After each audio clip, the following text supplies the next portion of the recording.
人每一年都在讨论如何追赶世界，超越中国。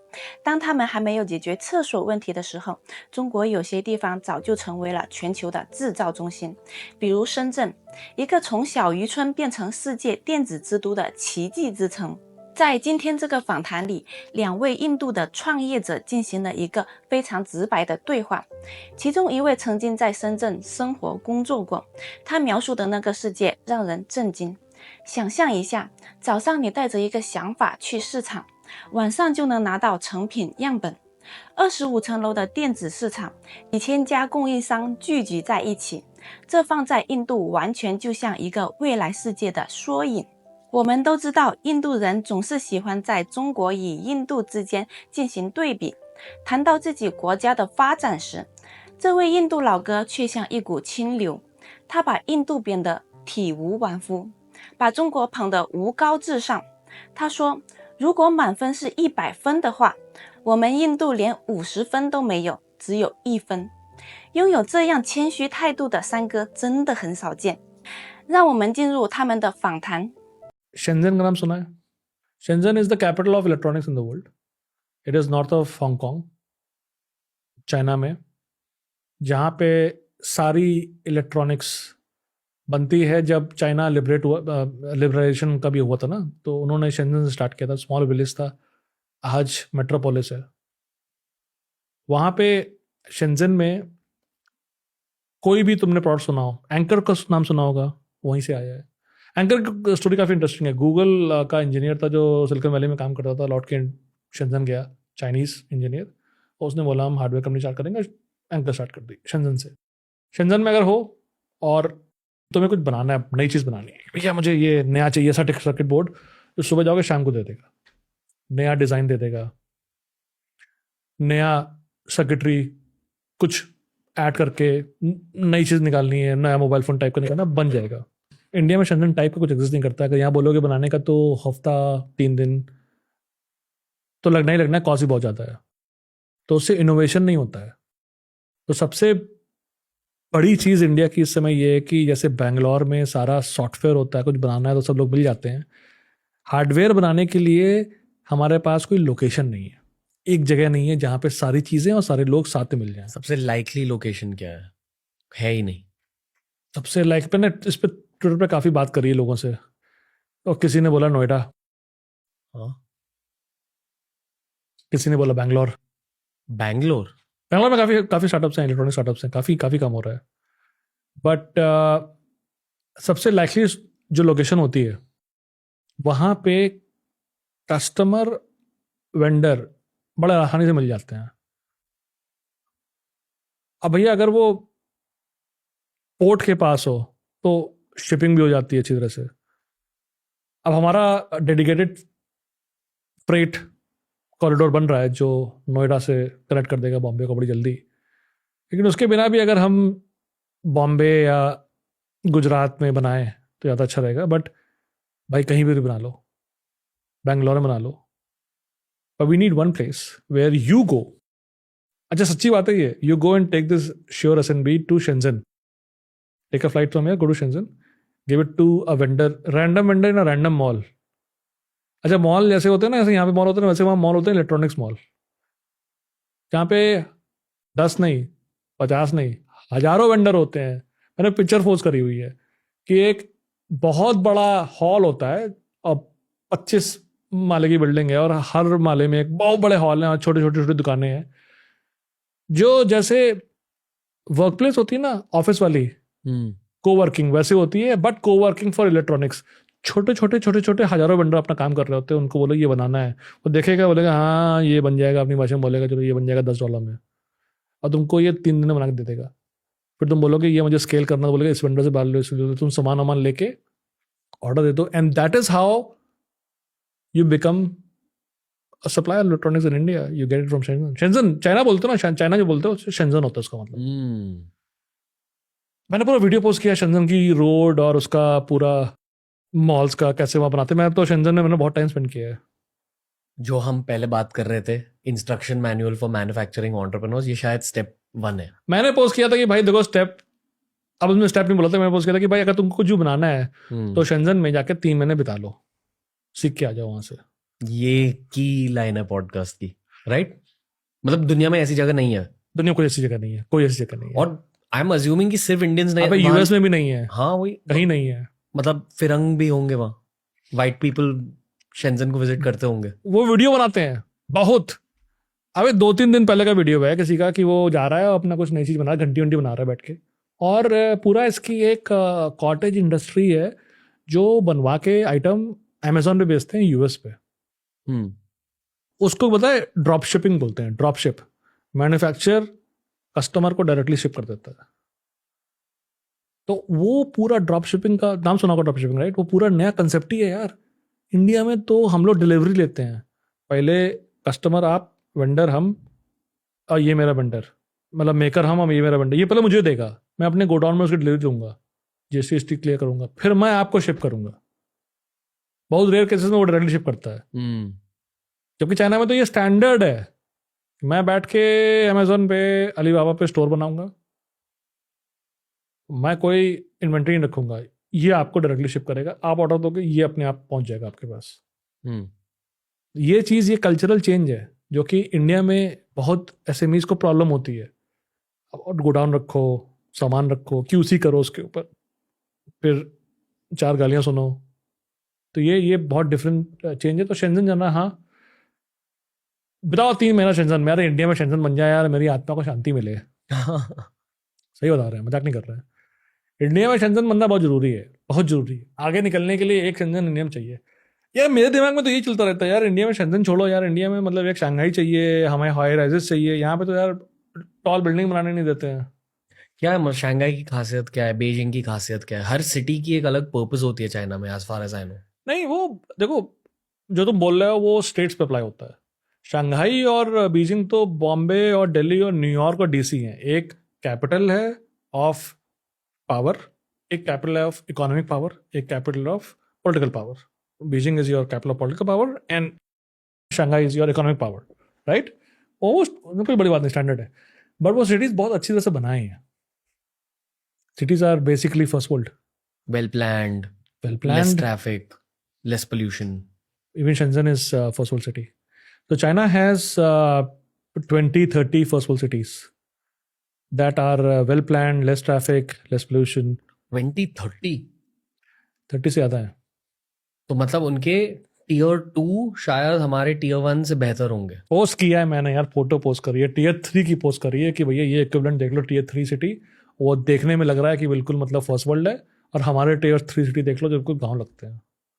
और ये जो चौंकिंग करके सिटी है, टीयर 2 टीयर 3, उसको देख लो तो उसको लगता है कि मतलब बिल्कुल फर्स्ट वर्ल्ड है। और रोड्स, इंफ्रा, सीवेज, हर चीज बेस्ट है, हर चीज। ये चीज इंडिया में जो है ना, वो उसको मैं प्राइड बोल रहा हूँ, उसको मैं वो बोल रहा हूँ कि ये हमारे पॉलिटिशियन तो छोड़ो, हमारे इंजीनियर्स, हमारे जो बिल्डर्स हैं, वो उसकी बात उठाते नहीं है, बात नहीं करते हैं कि इतना घटिया है। मतलब कि अगर वो 100 है तो हम 50 पे नहीं है, हम 1 पे बैठे हुए हैं। वो 10 साल से वही चल रहा है। तो वो चीज़ हमने जब देखी हाईवे पे, बड़ा जल्दी अच्छा काम होता है। हाईवे हमारे इक्विवेलेंट होने वाले हैं। वो बात दूसरी कि उनके शायद 100,000 किलोमीटर है, हमारे शायद 5,000 किलोमीटर है 100,000 kilometers एक्सप्रेसवेज। या for the sake of better logistics, for the sake of making it the manufacturing hub of the world. कुछ नहीं करो, कुछ मत करो, गूगल मैप पे जाओ, शंघाई और लेट्स से बीजिंग, इसमें देखो डिस्टेंस कितना है और टाइम कितना लगता है तुम्हारे गाड़ी से जाने का। फिर दिल्ली बॉम्बे डाल लो, सिमिलर डिस्टेंस है, देखो टाइम कितना लगता है। मतलब सिर्फ गूगल मैप पे देखो, जाने की जरूरत बाद में पड़ेगी। यूट्यूब पे देख के उनकी वीडियो देख लो सिटी के। फर्स्ट वर्ल्ड है यार। मैं गया था हार्बिन, नॉर्थ पे है, सिंगापुर बना रखा है यार, छोटा सिटी है, सिंगापुर बना रखा है। हांगझो गया था, अलीबाबा वालों से मिलने गया था, सिंगापुर है यार, छोटा मोटा सिंगापुर बना रखा है। अलीबाबा का हेडक्वार्टर है। शंघाई से 2-3 घंटे पड़ेंगे कार से। और actually a few layers deep, सिर्फ ये है कि हम बॉटम अप है और वो टॉप डाउन है। That's the actual differentiation factor that it began with. अब बहुत सारे डिफरेंशिएशन फैक्टर्स है, पर at the core we are bottom up and they are top down. और ये तो सच्चाई है ना, इसमें क्या है, टोटल में हम लोग नहीं है top down. Eight the core eight the core हम सिविलाइजेशनली प्राउड नहीं है, सीधी सी बात है, प्राइड नहीं है। शायद आई वुड आर्ग्यू कि चाइना में इमोशंस ही नहीं है, ऐसा नहीं है, हाँ, ऐसी ऐसा बात नहीं है। ऐसा नहीं है, ऐसा नहीं है। थोड़े से डिह्यूमनाइज्ड है। देखो, जब एक आदमी भूखा पेट सोता है इंडिया में तो वो ज़्यादा डिह्यूमनाइजिंग है। कारण ने एक जनरेशन में पॉवर्टी साफ कर दी। जब मैं यहाँ पे गाड़ी से आ रहा था तो मैंने देखा था स्लम्स रास्ते में बच्चे सड़क पे भीख मांग रहे थे। मेरा 3 साल का बच्चा है, तो मैं 3 साल का लोग देख रहा था। तो मैं अपने बच्चे को जब सोता है और जब उठता है और जब उसके दिमाग में ये सोचता में चलता रहता है कि खाना कब खिलाना है उसको अपने हाथ से, क्योंकि मैं सब सोचता रहता हूँ 3 घंटे हो गए 4 घंटे तो खाना खिलाना है। तो बच्चा वो सड़क पे भीख मांग रहा है तो मेरे पास मतलब रोने और दुख के अलावा कुछ सोल्यूशन होता है कि ये एक बेचारा कैसे, इसको मैं कैसे हेल्प कर दूं। वो ज़्यादा डिह्यूमनाइजिंग है मेरे भाई, वो ज़्यादा डिह्यूमनाइजिंग है। हम लोग ज़्यादा डिह्यूमनाइज्ड हैं। अब उसको मैं पैसे दे दूं लेकिन अगला आ जाएगा, कितना को पैसे देंगे हम, क्या करें? समझ रहे हो बात को?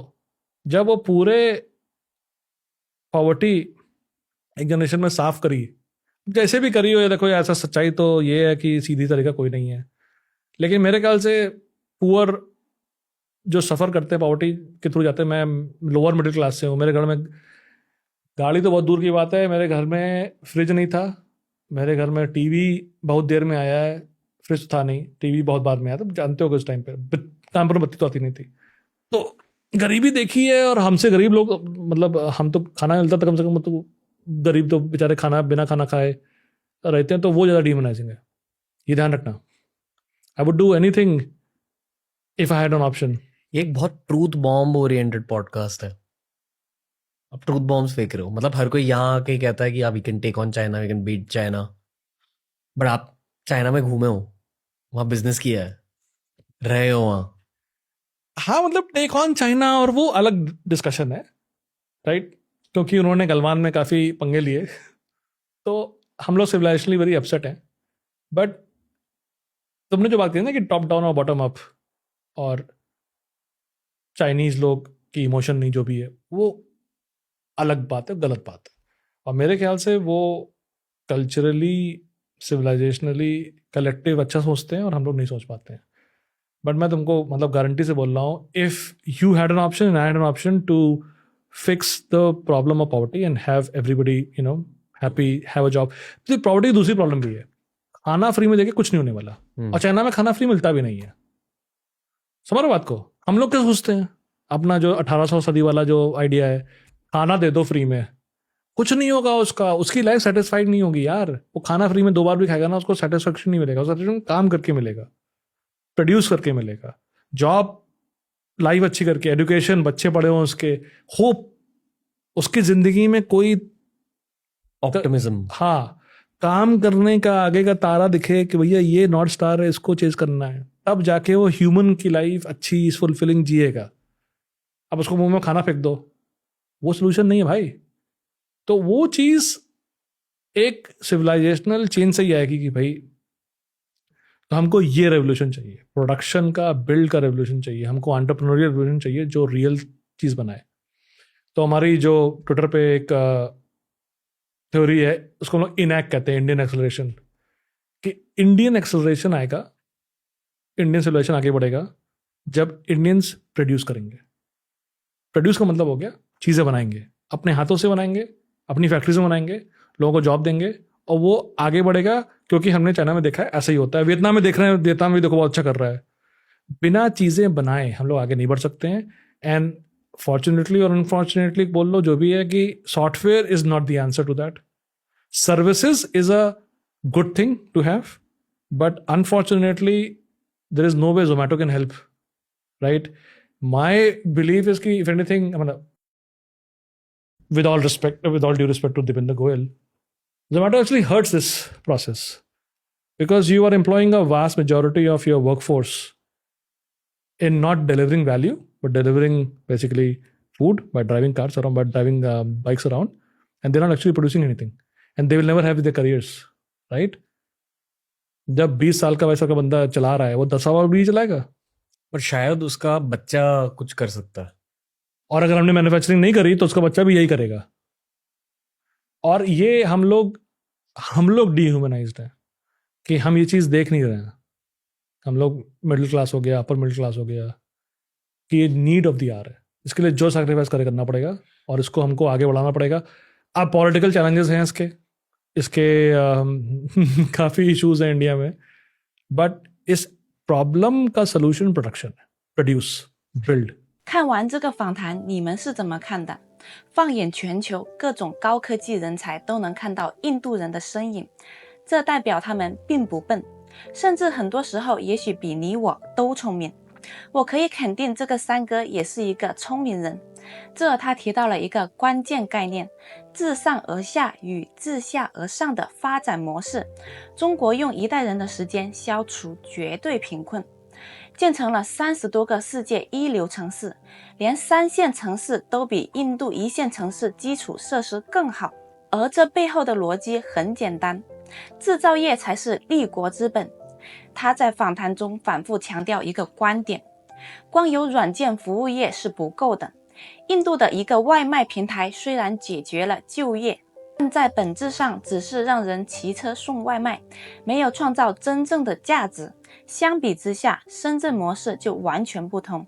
华强北25城的电子市场，几千家供应商，形成了一个完整的产业生态。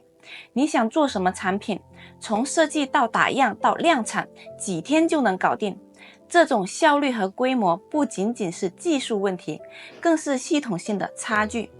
印度每年 GDP 增长率都很亮眼，但为什么还是追不上？这位老哥给出了答案：免费发食物解决不了贫困，只有通过制造业提供就业，让人们通过劳动获得尊严和希望，国家才能真正发展。他还说了一句话让我印象特别深刻：如果可以选择的话，我愿意做任何事情来解决印度的贫困问题。但全世界都知道，印度的问题实在太多了。正因如此，我们得明白中国取得了如今的成就与发展有多么的难能可贵。说白了，这个访谈告诉我们的道理很简单，不管哪个国家想要真正发展，都得有经济实力做底子，都得有完整的产业链，都得让老百姓有活干有饭吃，就像我们中国做的一样。看到这里，你们对这个话题有什么看法？在评论区告诉我，我们下期节目见。